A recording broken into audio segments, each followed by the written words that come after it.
Other than Megyn Kelly, spanking new studio. The reason you're in HD right now is to have a look at not just the not just the background, the lady herself. A wonderful smile, a great intellect. Is that enough of a pump up for you? Megyn Kelly, lovely to see you, darling. That's amazing. It's awesome. I want to play it every morning as I wake up. I'm great. How are you? Yeah, really good. So, oh my gosh. Politics in America is so confusing at times. Now, latest poll tells us that they are running to the doors for Trump, right? This thing well and truly in the bag. But then, of course, there's the general election question.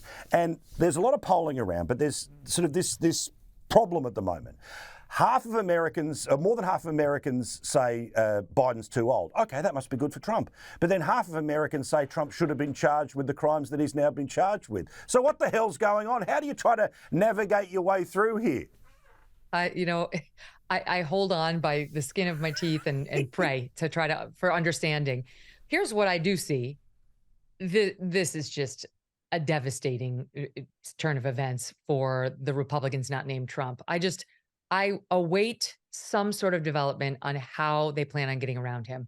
The latest poll out of Wall Street Journal just shows it's an absolute crusher. The support for Trump is only going up, not down.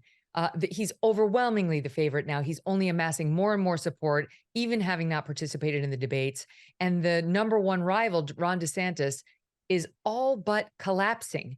The super PAC supporting him had an emergency meeting right before the first debate, which is about 2 weeks ago, sounding the alarm that they needed $50 million ASAP within the next 60 days, or it was a no-go, or it wasn't going to happen for Ron DeSantis.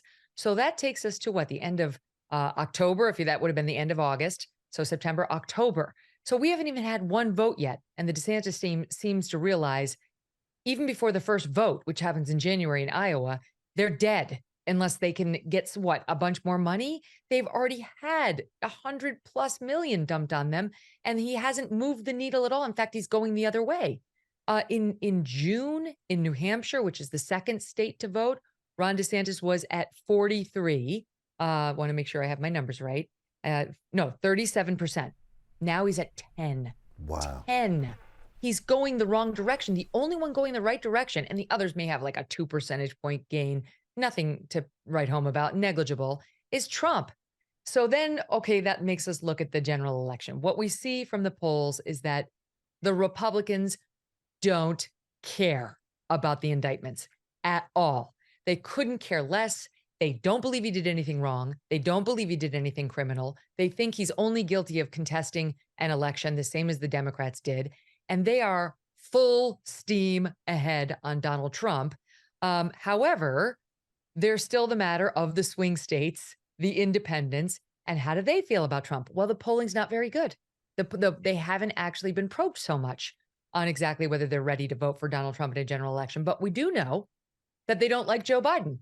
We know they don't like Joe Biden in these swing states. We know that 2/3 of Democrats, and you can always add 10 to 15 to 20 percentage points on top of the Dem number for independents, but 2/3 of Democrats don't want Joe Biden to be the nominee. They don't think he should be the president for a second term.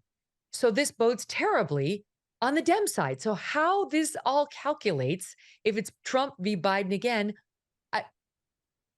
I give up.